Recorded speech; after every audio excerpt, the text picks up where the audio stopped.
in Consiglio dei Ministri la bozza dell'autonomia, il vice premier Salvini, siamo d'accordo, intanto ieri il via libera del Ministero delle Finanze sulla parte fiscale, in Consiglio regionale l'intervento del governatore Zaia. Operatore aggredito da un richiedente asilo all'Hotel Paradiso di Noventa Padovana, aveva bevuto e ha colpito con calci e pugni il dipendente della cooperativa, per lo straniero ha annullato il programma di protezione.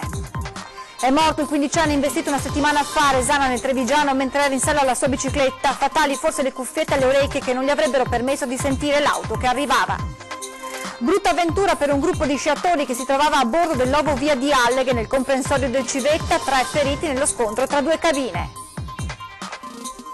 Le grandi navi fuori dalla laguna di Venezia, a parlare di unità di intenti tra governo e compagnie di navigazioni e il Ministero dei Trasporti in una stringata nota che semina più dubbi che certezze. Nuovo contributo dal Viminale al Comune di Treviso per il potenziamento della videosorveglianza nel territorio. Il sindaco Conte ha già le idee chiare, telecamere nelle zone di periferia. Presentato il Carnevale di Venezia 2019, 20 giorni dedicati alla Luna, il tema di quest'anno con tante altre novità sia per la laguna che per la terraferma. Buongiorno e ben ritrovati con la prima edizione dei nostri telegiornali. Primo piano dunque l'autonomia, perché quella di oggi, o meglio la serata di oggi, potrebbe essere storica per il Veneto. Alle 19 infatti si riunisce il Consiglio dei Ministri e il Ministro Stefani porterà la bozza dell'intesa che dovrà essere poi approvata dal Consiglio. Il Vice Premier Matteo Salvini stamane ha dichiarato siamo d'accordo, oggi si va in Consiglio dei Ministri e anche se rimangono dei nodi aperti su alcuni capitoli contenuti nel dossier della Regione, nella serata di ieri si è raggiunto un importante accordo riguardante la parte finanziaria tra Massimo Garavaglia, Vice Ministro dell'Economia, ed Erika Stefani, Ministro degli Affari Regionali. L'accordo prevede l'approdo ai costi e fabbisogni standard partendo da una fase iniziale calcolata sul costo storico. La copertura sarà a saldo zero e le risorse saranno garantite tramite la compartecipazione di imposte. Intanto ieri il governatore Zaia si è detto ottimista sulla firma dell'accordo, anche se ha avvertito che non è disponibile a sottoscrivere soluzioni annacquate. Presidente Zaia, che proprio in questi minuti sta intervenendo in Consiglio regionale sul negoziato relativo all'autonomia in corso a Roma. Per noi a Palazzo Ferrofini c'è Tommaso Stoppa, con il quale ci collegheremo tra pochi minuti per sentire quanto appunto detto ai consiglieri dal governatore Zaia. Intanto continuano ad arrivare le dichiarazioni di alcuni esponenti politici che ritengono l'autonomia una scelta sbagliata. È umiliante per il comune buonsenso dover motivare il no a questo modo di procedere sulle autonomie differenziate per 3 regioni, perché mai tutte le altre non dovrebbero chiedere alla spicciolata un po' di materie, magari 3, 8 o 12 a piacere. Lo scrive sui social Pierluigi Bersani, che poi insomma parla di uno Stato arlecchino. E ancora il deputato di Leu Roberto Speranza, che dice le conseguenze reali sulla vita del Paese della cosiddetta autonomia differenziata rischiano di essere devastanti senza aver affrontato in via preliminare il tema dei livelli essenziali delle prestazioni. Gli fa eco il presidente della Toscana Enrico Rossi, le risorse per l'autonomia regionale saranno garantite tramite la compartecipazione alle imposte, ora dice c'è il rischio della secessione dei ricchi. Naturalmente appunto torneremo a parlare di autonomia nel corso della nostra edizione con Tommaso Stoppa dal Consiglio regionale del Veneto. Adesso la cronaca, non ce l'ha fatta il 15enne di Castelmigno di Resana, siamo in provincia di Treviso, investito venerdì scorso mentre andava in bicicletta in biblioteca per studiare. Il giovane non si sarebbe accorto del pericolo perché aveva le cuffiette alle orecchie. Si è spento ieri pomeriggio nel reparto di rianimazione del Cafoncello senza più riprendere conoscenza il 15enne di Castelmigno, investito venerdì mentre stava andando in bicicletta a studiare in biblioteca. Il giovane di famiglia marocchina non avrebbe sentito il sopraggiungere del pericolo perché pedalava con le cuffiette sulle orecchie. L'impatto verso le 17 con una Ford guidata da un 40enne era stato molto violento, tanto che il ragazzo era rimasto sdraiato a terra immobile vicino alla sua bicicletta, alcuni metri dopo il luogo dell'impatto. Da subito le sue condizioni erano apparse molto gravi. Rimangono ancora in fase di accertamento da parte dei carabinieri le dinamiche dell'incidente. Il giovane era nato in Italia e si era iscritto all'Istituto Rosselli di Castelfranco, impegnandosi molto nello studio. Lo scorso anno suo padre, di ritorno dal lavoro, era stato coinvolto in un incidente stradale che lo aveva costretto ad una sedia a rotelle. Da quel giorno il quindicenne era un importante supporto quotidiano sia per il padre che per la madre e le due sorelle. Con ogni probabilità la salma del quindicenne verrà espatriata nel paese di origine, in Marocco. Un richiedente asilo ha aggredito un operatore di una struttura di accoglienza a Noventa padovana. Per lo straniero è stato annullato il programma di protezione. L'Hotel Paradiso continua a non tener fede al suo nome. Senza essere per forza l'inferno in terra, a Noventa padovana la struttura, molto decentrata, continua ad essere un'occasione per far parlare di sé.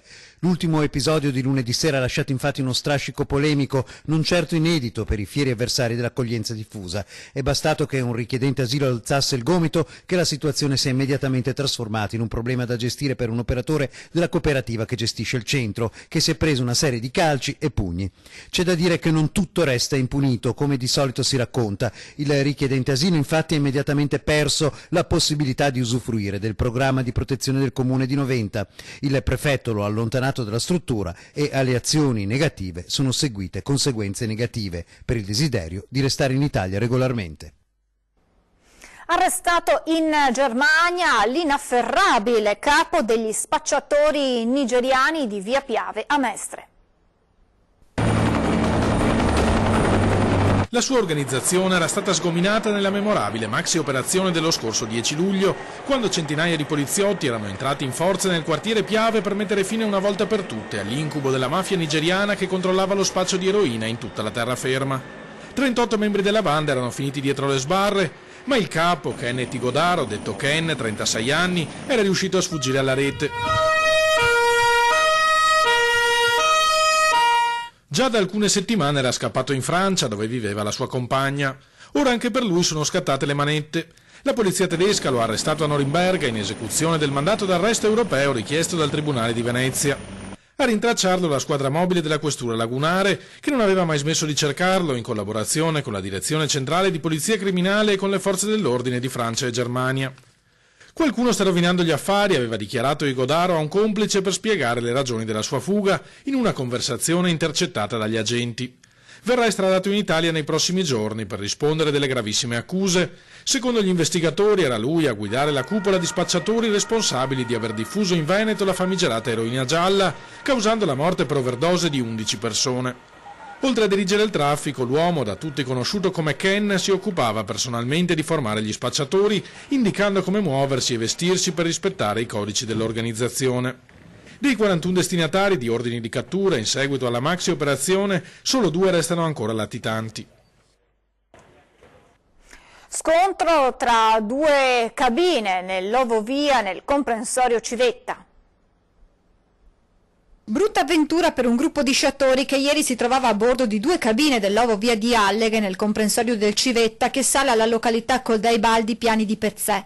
3 gli sciatori rimasti lievemente feriti. Per cause ancora da accertare, il modulo che precedeva quello in cui si trovavano i 3 sarebbe rimasto bloccato nei pressi della stazione d'arrivo entrando in contatto con la cabina degli sciatori. Nell'urto questi hanno riportato lievi contusioni ma avrebbero rifiutato le cure mediche rientrando a valle autonomamente.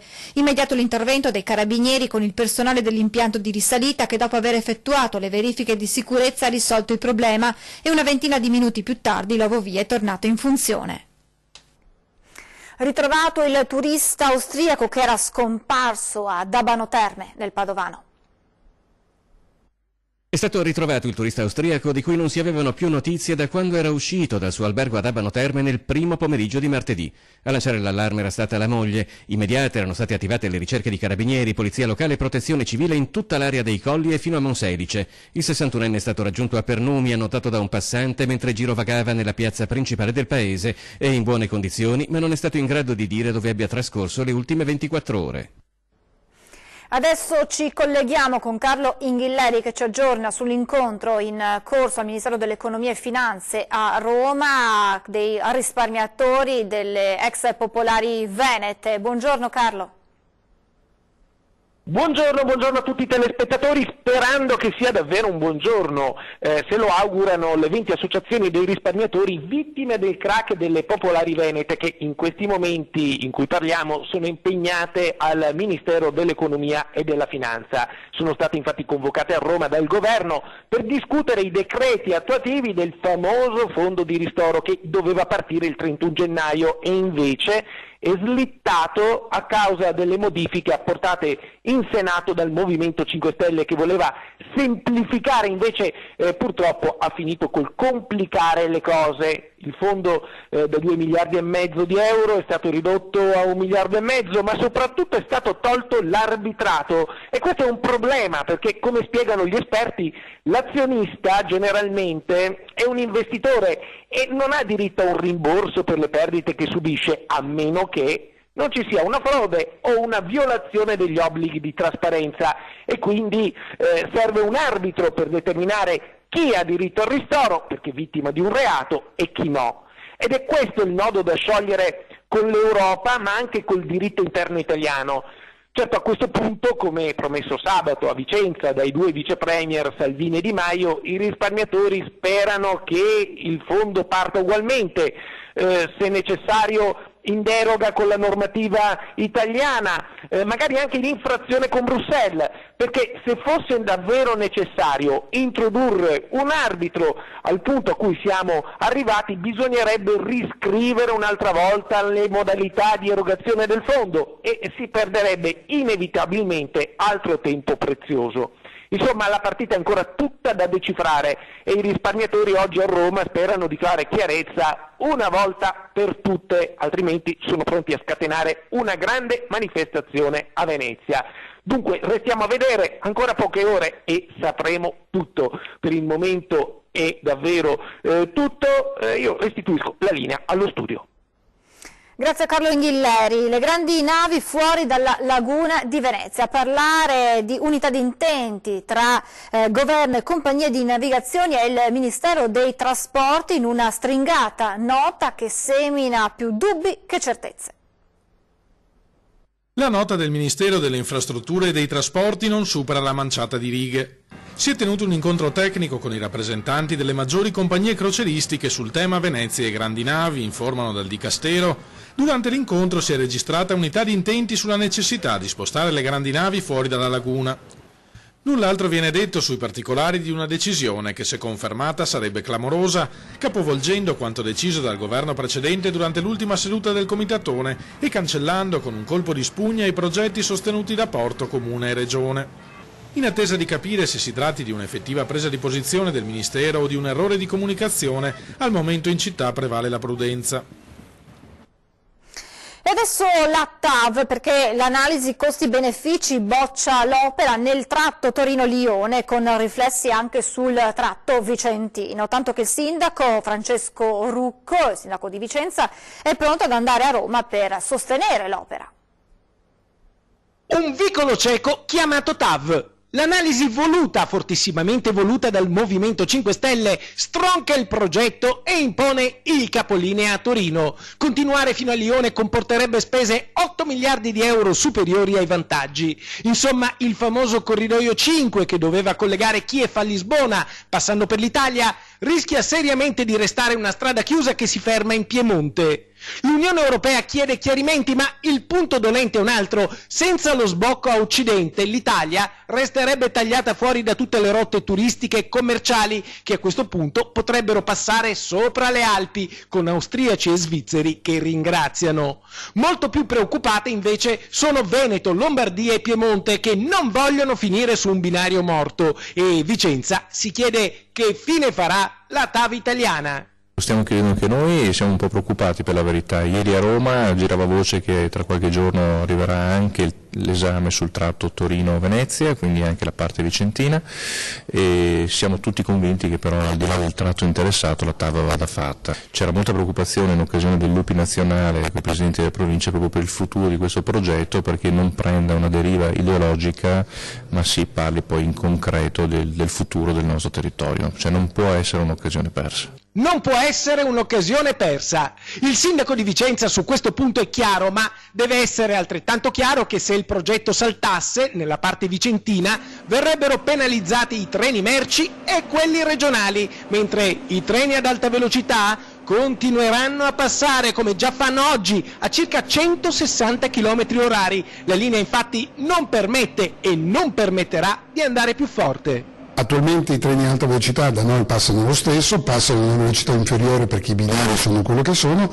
ma anche in futuro non potrà che essere così perché hanno gli stessi raggi di curvatura. Quindi ci si aspetta i 4 binari per non penalizzare i regionali sostanzialmente. Insomma, se saltano i finanziamenti per la TAV, non si potranno fare i 2 binari che affiancherebbero quelli già esistenti. Tra qualche giorno arriverà l'analisi costi-benefici anche sul tratto Torino-Venezia. Il sindaco è pronto ad andare a Roma per sostenere l'opera, ma le sensazioni a questo punto non sono positive. In linea generale comunque viene ritenuta da questa commissione come antieconomica l'opera della TAV, però credo che si debba guardare un po' alla prospettiva.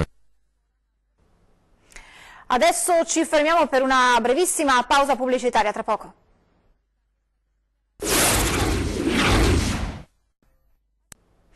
Di nuovo in diretta, 5 nuove telecamere di sorveglianza a Treviso che si aggiungeranno alle 7 già in fase di acquisto grazie al contributo del Viminale. La notizia che verranno installate nei quartieri è stata accolta favorevolmente dai cittadini. È stata accolta con soddisfazione dai quartieri la volontà del sindaco Mario Conte di installare nelle zone periferiche della città le nuove telecamere di videosorveglianza che l'amministrazione comunale potrà acquistare grazie al finanziamento di quasi 48.000 euro destinato a Treviso dal Ministero dell'Interno. 5 nuovi apparecchi tra telecamere e lettori di targa che Casugana potrà comprare e posizionare. Un'altra buona notizia perché è il secondo finanziamento che riceviamo appunto legato all'installazione di nuove videocamere di sicurezza. Noi andremo avanti con i progetti che sono stati presentati anche nel tavolo di sicurezza che quindi vedono protagonisti i quartieri, quindi l'installazione di videocamere e varchi elettronici di rilevamento tag proprio nelle arterie principali che portano alla città, mi viene in mente Sant'Antonino, Santabona, e in quelle zone sensibili che sono stati proprio i cittadini a segnalarci, mi viene in mente il Parco Uccio, San Liberale e Fiera. Dove installarli non è tuttavia una decisione che il Comune prenderà di propria iniziativa, andrà condivisa con il Comitato per l'Ordine e la Sicurezza presieduto dal prefetto Maria Rosaria Laganà. Porteremo questo contributo al tavolo di sicurezza, ci confronteremo con il prefetto e soprattutto con il questore, con il comandante dei carabinieri per andare appunto ad installare queste telecamere nelle zone particolarmente sensibili in questo periodo, quindi installazioni mirate che vanno a dare risposte concrete alle esigenze dei cittadini, soprattutto in quelle zone della città dove nell'ultimo periodo si sono manifestati furti o episodi di violenza. Come annunciato ci colleghiamo subito in diretta con Palazzo Farroffini, con Tommaso Stoppa che sta seguendo per noi l'intervento in Consiglio regionale del governatore Zaia, intervento iniziato da pochissimi minuti, all'ordine del giorno sia l'autonomia sia il maltempo. A te la linea, Tommaso. Sì, buongiorno, come dicevi bene è iniziato pochi istanti fa l'intervento in aula del governatore Luca Zaia che per il momento sta rispondendo alle richieste dei consiglieri di opposizione per quanto riguarda la situazione del Bellunese e delle altre zone del Veneto colpite dalla tempesta di ottobre. Naturalmente siamo in attesa di sapere cosa avrà da dire il governatore anche sull'autonomia in questa giornata cruciale e tra poco avremo soddisfatta questa curiosità. Per quanto riguarda il maltempo, il dato è che i danni a livello regionale sono arrivati a 1.739 milioni di euro dopo la conta, quindi ben di più del miliardo di cui si era parlato inizialmente. A breve naturalmente nuovi aggiornamenti. Grazie a Tommaso Stoppa, buon lavoro. Tommaso che torna a seguire appunto l'intervento del governatore Zaia in caso di novità per quanto riguarda appunto l'autonomia, chiedici la linea. Imprenditore cerca personale per il cantiere nautico di Ca' Noghera, ma dopo i colloqui nessuno accetta perché non si vuole lavorare nei fine settimana.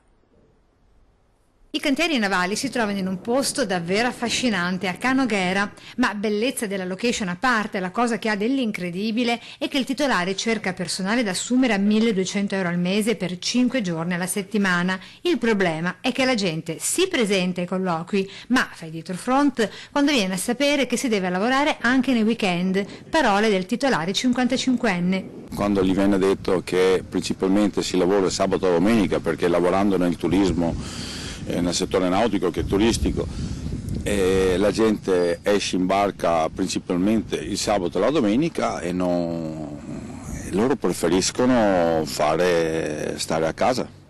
E cosa le dicono? Ma che il sabato e la domenica devono portare la moglie al centro commerciale o vogliono le ferie ad agosto, quando noi siamo nel boom del lavoro. Quindi per noi questo qua è un problema che non riusciamo a risolvere. 3 le figure specializzate che cerca e all'interno della seguente fascia d'età. Tra i 25 e i 45 anni da poter formare, anche 50 perché no, cerco un fabbro, cerco un meccanico e un responsabile di azienda che mi fa ufficio e ricevimento clienti fuori all'esterno, gestire un po' le attività che si svolgono fuori, soprattutto in mancanza mia, che sono fuori per fare commissioni. L'attività, pur prevedendo l'impiego al sabato e la domenica, ripete l'imprenditore, è ben remunerata e in regola con il contratto collettivo nazionale di lavoro. Portiamo una base di 1.250 euro per uno che viene qua come un principiante. Ovviamente se mi viene qua una persona specializzata che io non devo perdere tempo a insegnarli, giusto di fargli vedere un po' com'è la situazione, il stipendio ovviamente va su. D'inverno facciamo dalle 6 alle 7 ore, d'estate ne facciamo un po' di più perché abbiamo le 2 ore di pausa dal 12 alle 14, ma si inizia alle 8 e chiudiamo alle 20. Il personale preferisco che sia italiano perché essendo io italiano e sapendo che ci sono tante famiglie disagiate, preferirei aiutare i miei cittadini. Certo che se non trovo un italiano io mi prendo su altra gente. Voltiamo pagina, 20 giorni di carnevale a Venezia dedicati alla Luna, in centro storico e in terraferma, Luna che è il tema scelto per quest'anno.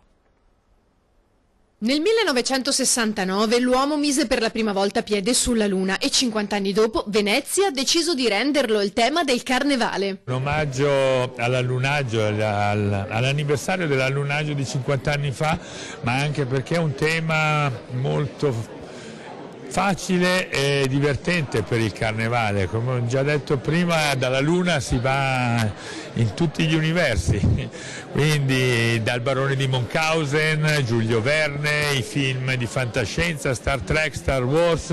Quest'anno ho chiesto anche ai cortei storici di essere contaminati da questo tema, quindi speriamo che sia molto divertente, come credo che sarà di sicuro. Tutta colpa della Luna, il motto di questa edizione, che si rifà all'Otello di Shakespeare quando afferma: quando si avvicina troppo alla Terra fa impazzire tutti.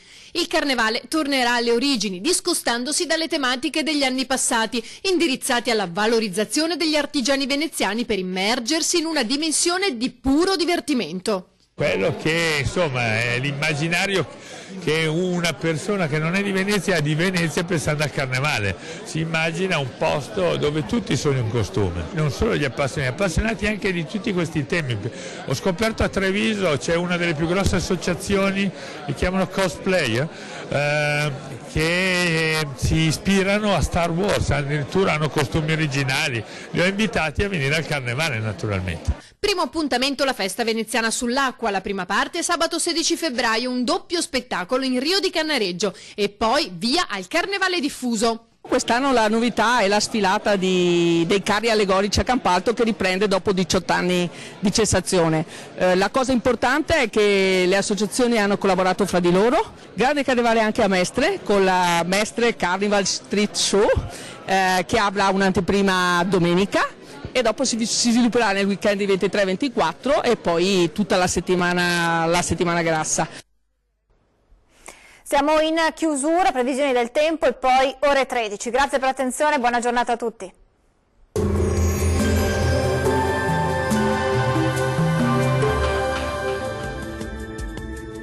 Ben ritrovati al meteo. Continua il bel tempo sulle nostre regioni. Nel dettaglio sul Veneto prosegue un tempo asciutto e stabile grazie alla presenza dell'anticiclone. Il cielo si presenterà sereno o al massimo poco nuvoloso su tutti i settori. Qualche foschia mattutina non sarà da escludere sulle pianure. Temperature minime comprese tra i -1 e 0 gradi, massime oscillanti tra i 9 e 11 gradi. Diamo ora uno sguardo al Friuli Venezia Giulia. Anche in questo caso sarà una giornata soleggiata. Il cielo sarà poco o parzialmente nuvoloso. Non sono attese piogge degne di nota. Temperature minime comprese tra gli 0 e 1 grado, massime oscillanti tra i 10 e 12 gradi. Vediamo infine la situazione del Trentino Alto Adige. Poche novità, sarà soleggiato anche sulla nostra regione dove il cielo si presenterà sereno o poco nuvoloso ovunque. Temperature minime comprese tra gli 0 e 3 gradi, massime oscillanti tra i 13 e 14 gradi. Dal meteo di Antenna 3 è tutto, arrivederci al prossimo aggiornamento.